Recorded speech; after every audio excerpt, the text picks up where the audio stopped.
Good evening and welcome to Posse Presents. It's always a bad thing when your crew members make nervousy exclamations before you go on the air. Are we good over there? We're good. Okay, after he thinks. After the show a couple weeks ago where we didn't have broadcast audio at the studio, now I'm a little nervous. But we're good, right? Okay, we're good. Supposedly we're good, so that's all I got. We're good. We're good? Nancy's over there. No. Well, it's true. The joke would be on me. Anyway, good evening. We'll take this again from the top. We've got some news about a birthday dog or two that I'd like to start the night with. If you remember Kitty and Bailey, they were the first of my birthday dogs to go home, and there they are together. Well, they left the shelter to go into a foster to adopt situation, and unfortunately, Bailey was returned. Kitty remains in the home, but it would appear that Bailey didn't fit in. He was too active for the older dog already in the home, and he seems to have had some potty training issues. Let's get the picture of Bailey by himself. There he is now, returned to Sweet Pea Friends of Rutland Animals. These dogs were put out there as a pair, and generally I'm not a fan of splitting bonded pairs. Anybody who's known me for a while knows that there was a whole big to-do with me over Bonnie and Clyde, who, when I first started the show, were a very big part of what I was involved with, trying to get homes for these two dogs that supposedly couldn't be split up. I'll take the camera, Zach. It was a heated thing. It was an ugly thing. The rescue got very defensive about my questions, which were just questions. It turned into a really big thing unnecessarily, and I was subsequently banned from their Facebook page and trashed by their followers, all because I asked a few questions about the well-being of Bonnie and Clyde, who they separated.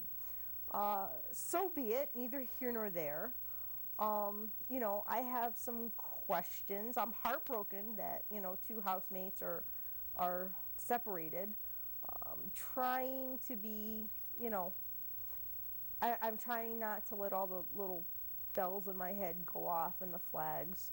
All right, granted, he's an older dog too, so, there's that part of me that asks how he can be too active.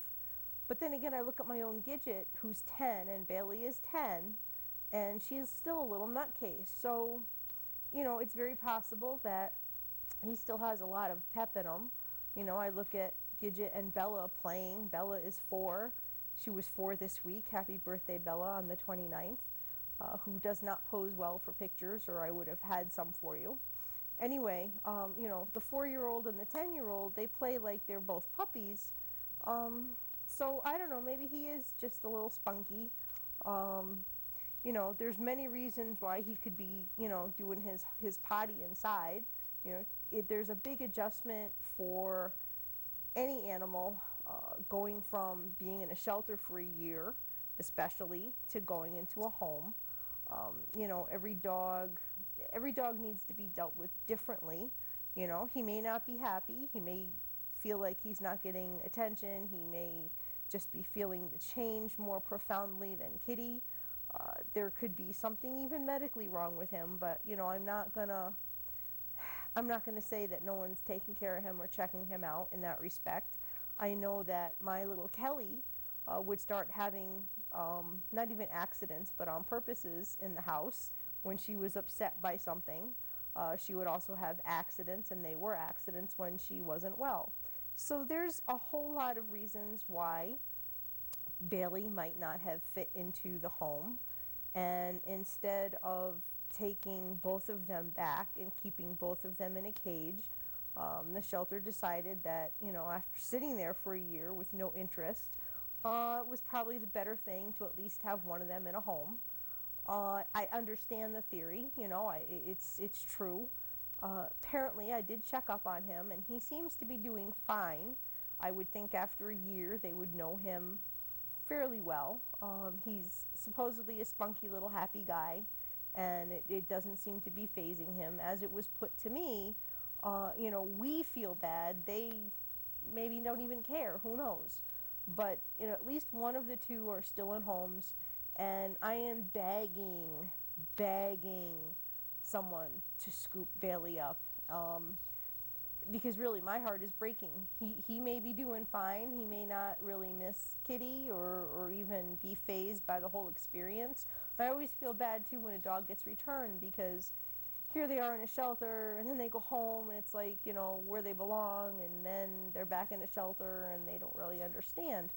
So, I empathize. I'm very empathetic to what I think, an animal is feeling, and the confusion and, the not knowing. You can't explain it to them. So, my heart is breaking, and I am begging someone, please scoop him up so that he is back in a home and that he'll stick and be in that home for the rest of his days. And, at 10 for a little dog, there's plenty of years left. There's a good 5 or more years left. And, I had a Shih Tzu till 17. I had a Rat Terrier to 15. It's going to be a commitment, and it's going to be his twilight years. I was just saying before I went on the air, my boys are 13 now, and they're having accidents that they didn't have since they were puppies. You can't, as a dog gets older, you can't fault them for behaviors and things that happen. So just understand, if you take him home, you are going into, the years where he's going to be, for some time at the end, probably not at his best, and you're going to have to deal with it. But anyway, Sweet Pea Friends of Rutland Animals in Paxton, Mass. Let's get that picture of Bailey up there again, Zach. My little birthday guy who got returned, been separated from Kitty, and I don't know, my heart is broken for him and her as well. Even though she's, home in somebody's lap and he's back at the shelter, it's him that I feel the worst for. If you're interested, call 508-757-7959. That's 508-757-7959. If you can open your heart to Bailey, again, he was one of my birthday dogs who was returned and separated from his little girlfriend, Kitty. And, folks, I'll take the camera back, Zach. There's still a number of my birthday dogs out there. Also, at Sweet Pea Friends of Rutland Animals, there's a couple of dogs. There's a couple of dogs still in Yonkers. Murdoch is still out there. And Murdoch is now home.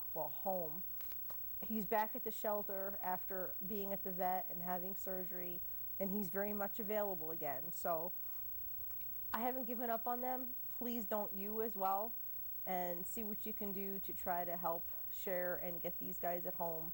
And, it's never too late to make my birthday wishes come true. Anyway, I found a really, really cool thing, or at least I thought it was cool, surfing the world of Facebook and the internet, as I do when I try to put my show together. Tonight, starting at 9 p.m., the Empire State Building will have pictures of endangered species projected onto it. Now, the Empire State Building generally has the top layered in colors to mark different occasions. They'll do red, white, and blue. They'll do green and red. They'll do blue and white. They did a little something for Derek Jeter when he retired. They've become a little bit more far-reaching, or they've attempted to, other than the basic traditions. But this goes far beyond just the lights. They're actually having, on the length of the building, images of endangered species projected onto it. A gentleman named Travis Threlkel and another one, Louis Saihoyos, put together this display to draw attention to the problem of endangered animals, and maybe to use some of this footage in a documentary that they're doing. Zach, let's get some of the pictures that we have up. Look at that. Isn't that amazing? I just, and these are some of the other animals that were in this New York Times article as endangered species. And I guess these are some of the images that they're going to be projecting. Just, I can't imagine how amazing it's going to be to see that. And I wish, like, seriously, I wish I was on my way to the city right now to wait for it to get dark and to see them do this. Because, you know, I am from New York City, even though I haven't lived there in a whole very long time. That's where my heart always will be. And, you know, to me, the Empire State Building is like a big deal when something like this happens. Anyway, so it's going to be a looping reel, which will include a snow leopard, snakes, birds, golden lion tamarin, manta rays, and various mammals and sea creatures. At some point, they will have in motion a giant ape, very much like King Kong, that will climb on these lights to the 71st floor and set off the top spiral lights. There will be 2 actual helicopters circling the building, and there may be other projections on one of the nearby buildings. I think they are going to be streaming it live, and I'll give out the website in a second. Zach, run through those pictures again.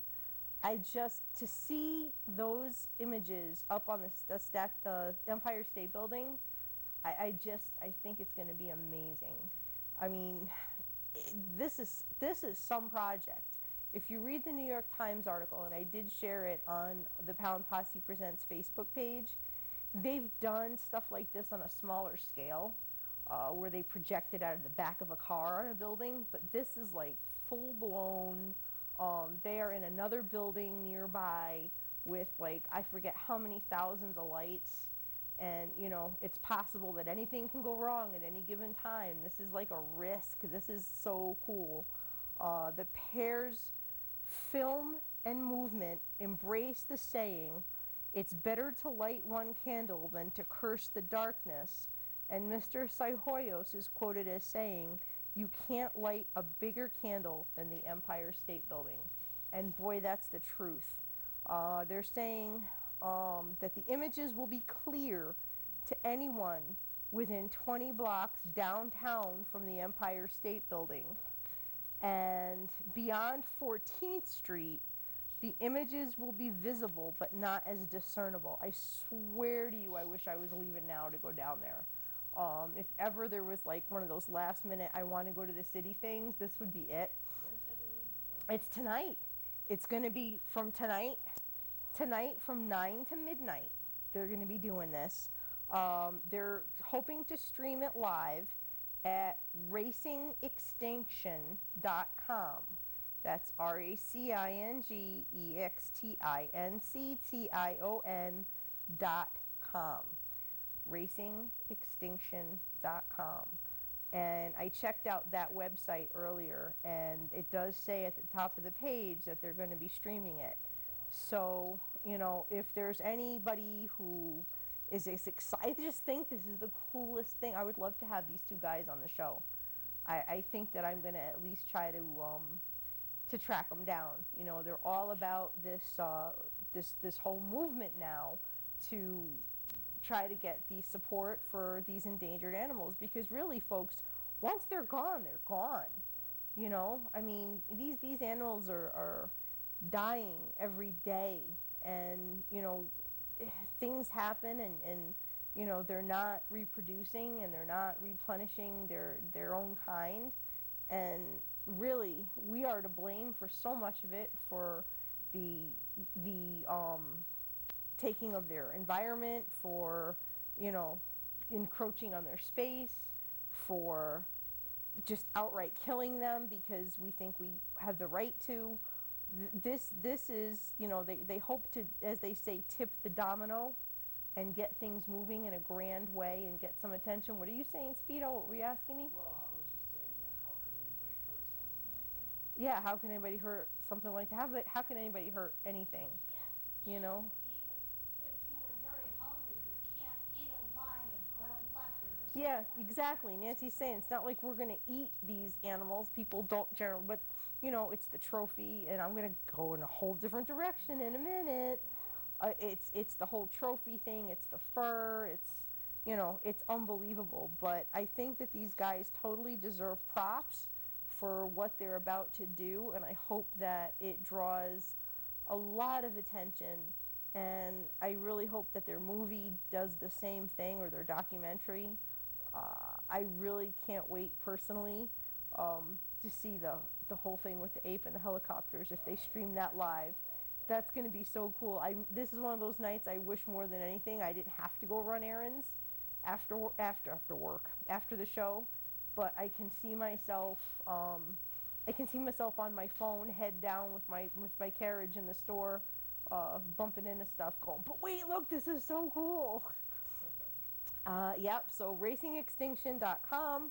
They're going to be doing that from 9 until midnight. If you're city bound, by all means, check it out. Like I said, I really wish that I was like running down there. If I still lived in Stamford, this is one of those many times I'd be like, all right, peace, I'm out. It's just not as easy to get there from here. All right, so I will take the camera back. I can't stop looking at that. I love the New York City skyline. It's always been something special to me. And, when I see something like that, I love it. I really do. It does something for me. Anyway, okay, here we go. A few years ago, there was a zoo who did a giraffe dirty. And I have not been as upset about an animal, I don't think, other than a domestic animal. I'm not talking about domestic animals, because there's plenty that gets me there. Since then, apparently, a lion named Cecil, who was 13 years old, living in a protected area, was lured out of that area, from what I understand, by, a carcass dragged on the back of a truck, took him out of his protected area, and shot with a crossbow. He was then tracked for 40 hours, 40 of them, and killed with a rifle. They beheaded him, they skinned him, and they destroyed the GPS he was wearing. Now, Cecil was kind of like a locally known celebrity, yeah, okay. Him and his pride, his family, wore GPSs. They were being tracked. They were in a protected area. People knew them. So you're going to tell me that it's okay to do something like that? This trophy hunter just thinks it's cool. You don't know he's got a GPS. You really started some stuff. Okay, that's you really started something here. He's a Minnesota dentist, and I'm gonna say his name out loud once in my life because I've had to read it too many times, and I have the same disdain for him as I do the scum who abused Puppy Doe. So we're not even gonna acknowledge him by name after this. Minnesota dentist Walter James Palmer.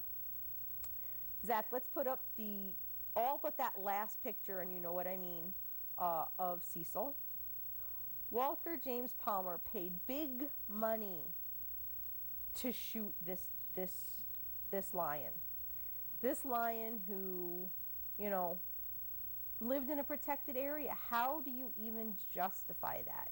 You took his head, you took his skin, you destroyed his GPS. You said you're sorry. Yeah, you're about as sorry as Michael Vick is sorry. You're sorry you got caught is what you're sorry about. All right? There's just... I was doing some reading, and apparently this guy has shot and killed other animals.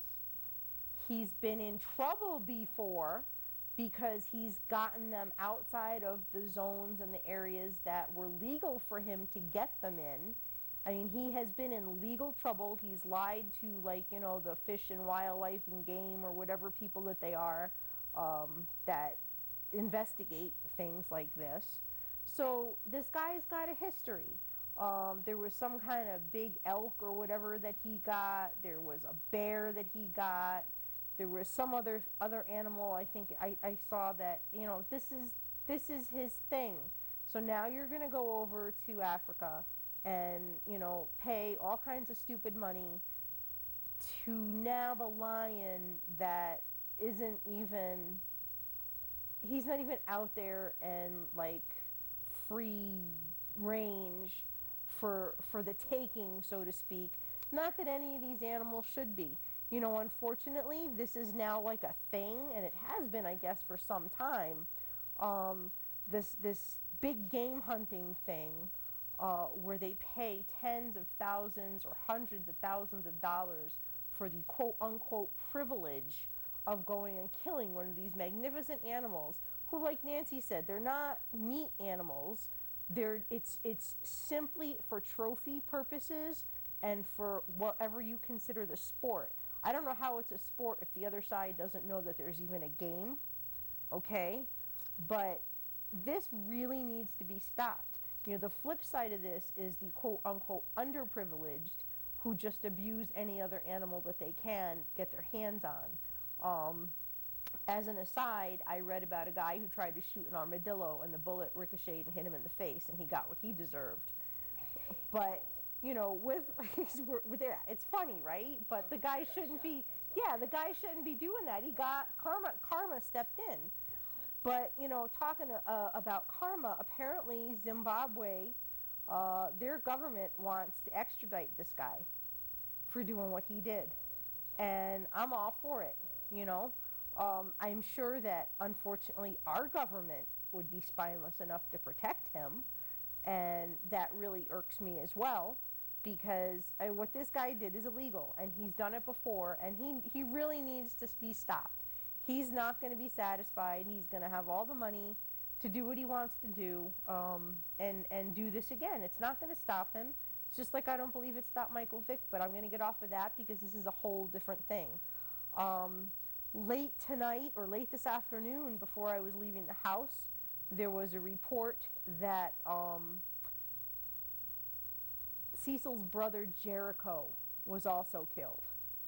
And for as many reports as there was that Jericho was killed, there was just as many that he was not killed and that he was fine. Apparently his GPS just did something, had some glitchy thing, or it was moving in the wrong kind of way where it stirred up alarm. You know, everybody, the reports that say he died are confirming reports. The reports that say he didn't die are confirming reports. I put it out there on Facebook because I was part of a number of discussions, because I really would have liked to come on the air with the absolute knowledge either way. I put it out there. If someone has my number and I put it on Facebook, text me if you've gotten like absolute yay or nay whether Jericho is alive or not. But to lose both brothers, that's a devastating blow to that family unit, that pride, because Cecil had cubs and his job was to protect his cubs.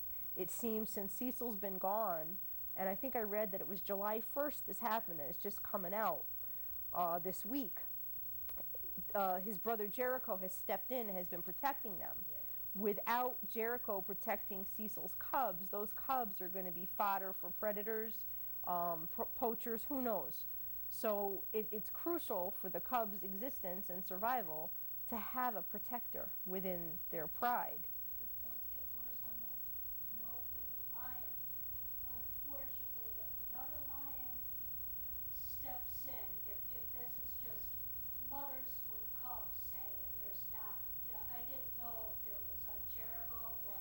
Uh-huh. If it is just for, say, mothers with babies, and a new male comes in, say from, from a different pride, another male comes in to take over.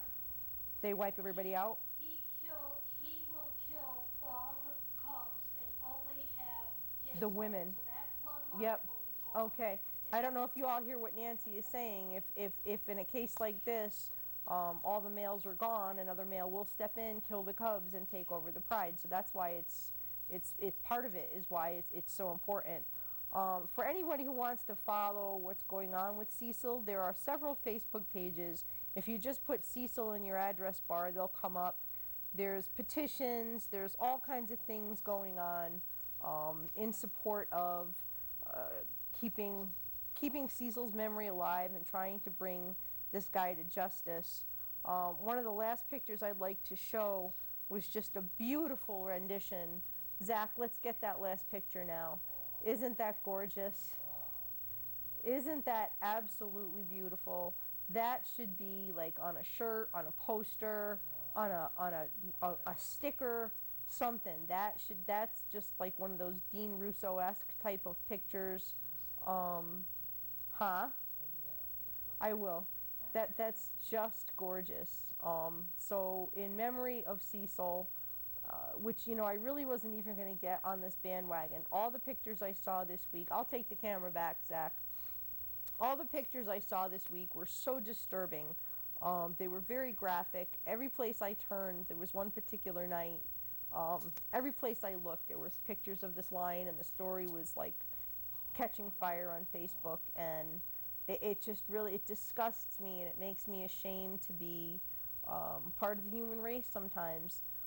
You know, if you're someone who is as upset by this as I am, by all means, there are plenty of channels that you can get involved in to try to put an end to it.